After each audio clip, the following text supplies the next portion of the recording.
हाँ जी, कैसे हैं आप सब? आई होप बहुत अच्छे होंगे। लास्ट प्रैक्टिकल क्वेश्चन बहुत अच्छे से किया होगा। एडमिशन अच्छे से चल रहा है, कंसेप्ट सारे सही हैं, सारे आते हैं। तो बात करते हैं एक ऐसे क्वेश्चन की जो 4 नंबर से 6 नंबर में एग्जाम में पूछा जा सकता है, जिसमें हमें सारे अकाउंट्स को प्रिपेयर करना है और अच्छी एडजस्टमेंट भी गिवन है। ठीक है, और मैं बता रहा हूं बहुत इंपॉर्टेंट क्वेश्चन है, समझने के लिए बहुत ध्यान से सुनिएगा। कह रहे ए और बी पार्टनर्स है, पीएसआर गिवन है 5:3 नॉर्मल। सी नए पार्टनर की एडमिशन होता है, 1/4 शेयर है जो कि इसने एक्वायर किया equally from A and B. तो इक्वली है, केस नंबर 2 बनता है जब हम न्यू पीएसआर निकालते हैं। तो यहां से सेक्रीफाइसिंग रेशियो की अगर मैं बात करूं तो ये इक्वल हो जाएगा, दैट इज 1:1, क्योंकि इक्वली ही एक्वायर किया गया है। तो हमें सेक्रीफाइसिंग रेशियो मिल गया, गुडविल के ट्रीटमेंट के लिए काम आता है। चलो, ऐसे ही अगर आप काम करके चलेंगे तो 1 on 1 आपको बार बार क्वेश्चन रीड करने की जरूरत नहीं पड़ेगी। सारी अंडरस्टैंडिंग अगर आपकी क्लियर है तो आप वहीं पे मार्क करते जाइए कि अगर कोई पॉइंट आ रहा तो इसका ट्रीटमेंट हमें करना क्या है। बैलेंस शीट गिवन है, मशीन है, इन्वेस्टमेंट है, फर्नीचर है, स्टॉक है, डेटर्स है, बैंक है। दोनों की कैपिटल दे रखी है, WCR दे रखा है, ठीक है, क्रेडिटर्स है और प्रोविडेंट फंड है। ठीक है, प्रोविडेंट फंड एम्प्लॉइज के लिए बनाया जाता है, ये बात आप जानते हैं। चलिए, कह रहे terms of C admission, C के एडमिशन की कुछ टर्म्स दे रखी हैं। C will bring 30,000 as a share of capital and goodwill. दोनों का इंडिविजुअल अमाउंट नहीं दे रखा है, कंबाइंड अमाउंट दे रखा है। इसका मतलब गुडविल की कोई इंफॉर्मेशन होगी तो उससे हमें उसको सेग्रीगेट करके कैपिटल का अलग से अमाउंट निकालना पड़ेगा।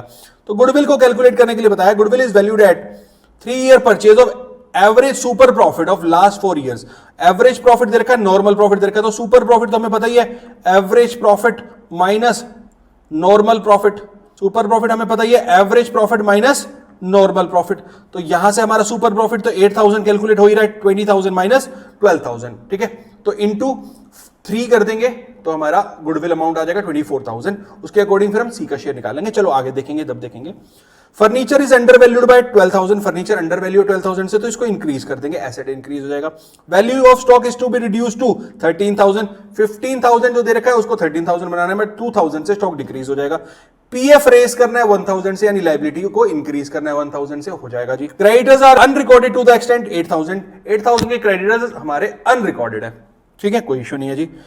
उसके बाद कह रहा है half of the investment were taken over by A and B. A and B अपने पीएसआर में हाफ इन्वेस्टमेंट ले जाएंगे और इन्वेस्टमेंट की जो वैल्यू है वो 12,000 है, मतलब 6,000 की इन्वेस्टमेंट वो अपने पीएसआर में ले जाएंगे और जो रिमेनिंग बच गई उसकी वैल्यू 8,000 हो जाएगी, मतलब 2,000 से इन्वेस्टमेंट इंक्रीज हो जाएगी, ये इंक्रीज हो जाएगी, कोई इशू नहीं है जी।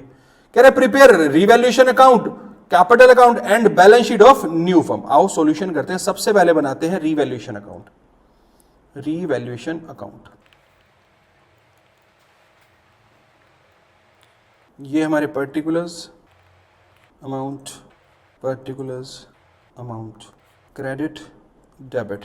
ठीक है, तो सबसे पहले तो हमारे क्रेडिट साइड, रिवैल्यूएशन का नेचर आप सब जानते हो, नॉमिनल है, मैं बार बार बता रहा हूं। यहां पे हमारा फर्नीचर इंक्रीज हो रहा था 12,000 से, साथ में इन्वेस्टमेंट 2,000 से इंक्रीज हो रही थी, अभी हमने देखा था हाफ वाली। उसके बाद मेरे क्रेडिटर्स थे अनरिकॉर्डेड, कितने से, 8,000 से। उसके बाद स्टॉक डिक्रीज हो रहा था, स्टॉक कितने से बेटा, 2,000 से, 15 से 13 हो गया था। प्रोविडेंट फंड इंक्रीज हो रहा था 1,000 से, तो ये हो गया मेरा। इसके अलावा कुछ था नहीं, तो यहां पे मेरा गेन दिख रहा है मुझे, गेन ऑन रिवैल्यूएशन अकाउंट।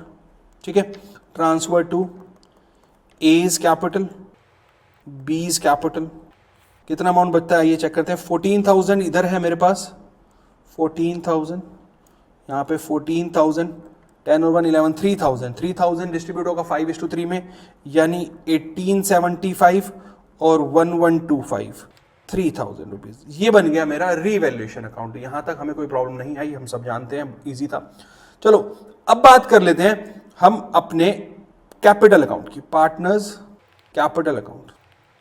देखो साथ में हम वर्किंग नोट भी बनाएंगे, प्लीज ध्यान से देखिएगा इसको। ये A B C, A B C, credit side, debit side, particulars, particulars. Balance BD कितना है हमारे पास, 40,000 एंड 30,000। ठीक है, उसके बाद मेरा रिवैल्यूएशन गेन कितना है, रिवैल अकाउंट 18751125। अब देखो WCR के लिए मुझे कोई क्लेम नहीं दे रखा था, तो बाय WCR अकाउंट मुझे पूरा डिस्ट्रीब्यूट कर दूंगा मैं। यहाँ पे WCR मेरे पास था 4,000 का, ठीक है, तो किस रेशियो में डिस्ट्रीब्यूट कर दूं बताइए, 5:3 में ही जाएगा ऑब्वियसली, ओल्ड रेशियो में। तो 5:3 में डिस्ट्रीब्यूट करते हैं तो कितना आता है, 2,500 एंड 1500, यहाँ तक कोई प्रॉब्लम नहीं है। अब बात आती है गुडविल की। मैं वर्किंग नोट बना रहा हूँ यहाँ पे, मैंने वैसे ऊपर कैलकुलेट कर दिया था, यहाँ पे कर देते कैलकुलेशन ऑफ गुडविल।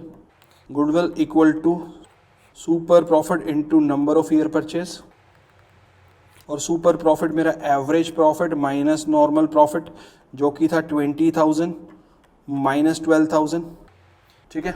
तो कितना आ रहा था 8,000 रुपीज़, और मेरी गुडविल क्या आ जाएगी 8,000 इंटू में 3 that is 24,000 rupees. C's share कितना हो जाएगा 24,000 इंटू में 1/4 दैट इज 6,000 रुपीज़।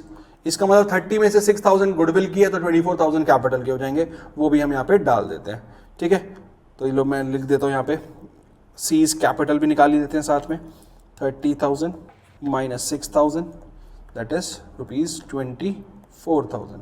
ये 24,000 हमें यहाँ पे दिखा देता हूँ by bank, 24,000 by premium for goodwill account.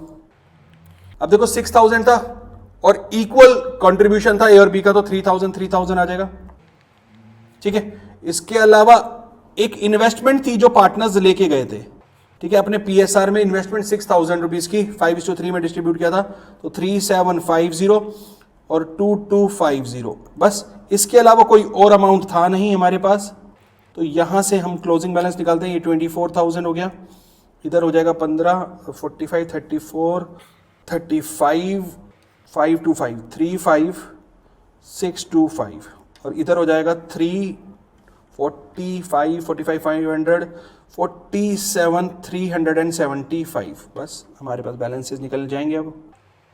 47,375, 35,625 and 24,000।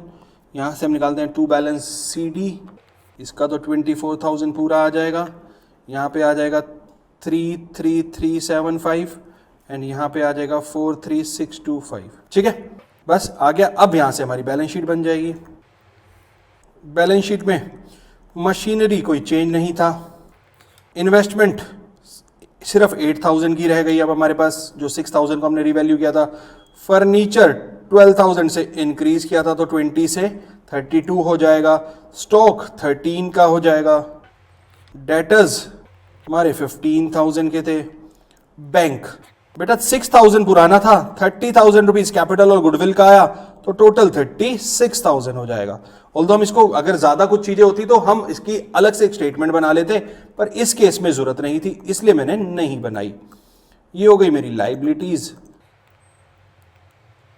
ठीक है। क्रेडिटर्स 10,000, जो 2,000 से 8,000 इंक्रीज हुए थे अनरिकॉर्डेड की वजह से। पीएफ को हमने 1,000 से रेज कर दिया था। And capital A B C 43,625, 33,375 and 24,000, जो कि मेरी अमाउंट हो जाएगा 1,22,000, 1,22,000, ठीक है। और यहाँ आ जाएगा 1,01,000 रुपीज़ टोटल। आई बस समझ में? तो ये था मेरा पूरा का पूरा एक इंपॉर्टेंट क्वेश्चन। अभी हम बहुत सारे क्वेश्चन करेंगे हम आपके साथ डिस्कस, ठीक है। टिल देन आप जुड़े रहिए, इंपॉर्टेंट क्वेश्चन है, करते रहिए, ठीक है। चलिए मिलते हैं आपसे नेक्स्ट क्लास में नेक्स्ट क्वेश्चन के साथ।